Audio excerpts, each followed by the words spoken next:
Happy Friday, Bayan Garissa. Nagbabagay naman po ako, Pida Bata. Magbigay ng giya ngayong August 15, 2025, araw ng sweldo sa araw ng Biyernes, no? At meron tayong 7 races regular schedule. Ay medyo maganda rin naman lineup. Maganda po yung lineup ngayong araw ng Biyernes. At yun nga, sa darating na linggo, pakaabangan nyo po yung mag-ching cup sa mga pinakamagandang pakarera ng taon, no? Yung mga mag-ching cup yan. Abangan nyo na lang po ang announcement para sa libreng bus, no? Galing SM San Lazaro tayo. Okay, good luck. Start na tayo race number 1, 3-year-old weight race mga placers. At dito meron tayong 10 runners sa distansyang 1,400 meters. First chase ko, number 8, local runner, number 8, Spreewell. Sa kay Charles Reyes.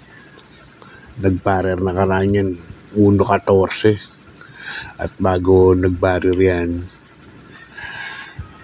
nagtalayan ng 1.26 sa 1,400 meters. 1:26.2. Napakabilis po nitong gumit. Kaya pag nauna po ito, tingin ko malaki po ang panalo. Kalaban na rin yung imported, si Boss Elmer. Ang numero G's borderline, natake naman ni JB Hernandez. Saring mabilis to, mag-abang lang din. Okay, good luck Bayan Garissa. Di pa tayo sa race number 2. Isang rating base class 442 to 56 point split group. At distansya natin pag rating base 1,200 meters lang. So dito meron tayong 6 runners. Ito actually ang pinakamagandang karera para sa araw ng Biyernes. Kung babasahin nyo, halos magkakaparehas lang po ang tempo, pati running style nila halos ganun din po lahat, no?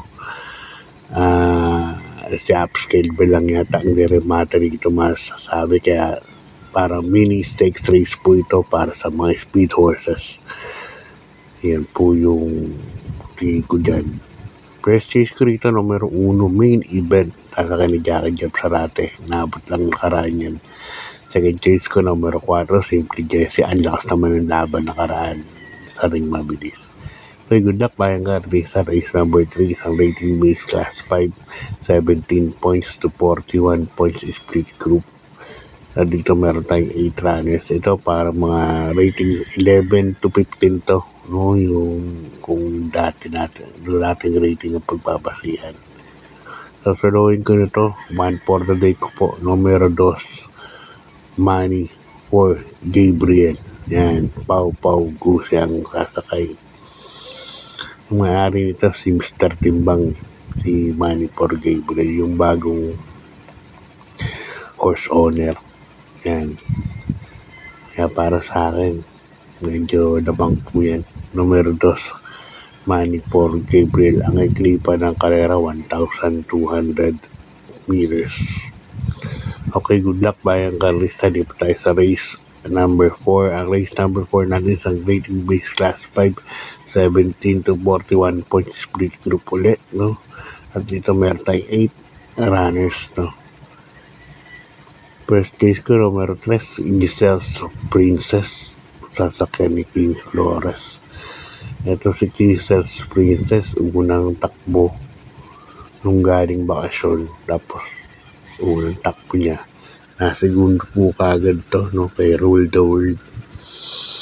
Kaya sa akin malaki po panalo niya. Numero 3, Giselle's Princess. Alagay ako ng second choice, numero 5, Biglang Buhos, sasakyan naman ni Tanggol de la Cruz. Biglang Buhos, nakaraang kwarto naman to sa isang napakalakas na laban. Bali-bali yata na nun last race. Kaya para sa akin, malaki rin po ang panalo dyan. Magandang liyado po yan, Bayan Garissa.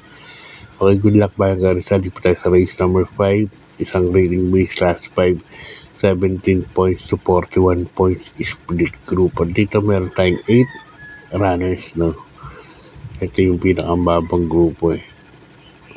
Tingin ko parang ano na to eh, no? Parang non-placer itong grupo na to. Kasi dito nakita ko si West Pakul. First case ko rito numero 4, Sinag. To galing sa ano to? Excuse me po. Galing sa Blazers, no?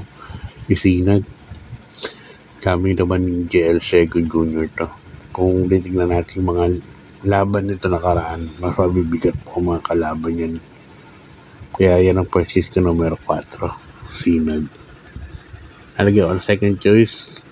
Ito, naganda naman yung kasing numero 8, Pendant, sa kanidodong Villegas. So, okay, good luck. Payang Garissa, lipat tayo sa penultimate race number 6. Isang rating base class 4, 42 to 56 point split group. At dito meron tayong 8 runners, no? Best case ko, numero 5, Tugatog. Yan, syempre, apaan yung antena nyo rito. Alam nyo naman yung stable na yan. Diba? So, kung laman lang, dyan ako, numero 5, Tugatog. Dyan, Alvin Guse. Yan, pag nabigyan ng importansya, tingin ko malaki po panalo dyan. Nalagay ko ng second case, numero 4, My Diamond. Yan, Prince Jackie Ged, Second Junior dito sasakay. At alam ko, hindi bandera itong kabayan na ito, mabisto eh. Distansya niyan, 1,200 meters. So, good luck pa yung Garissa. Dito tayo sa last race natin, race number 7. Isang rating base class 4, 42 to 56 points split group. At dito meron tayong 8 runners to sa ating last race. Tingin ko rito sa karera na to, 2-horse race po ito eh. Sa ating last race, no, para sa araw ng Biyernes. Winter on Fire, Gamer Winner, Winter on Fire.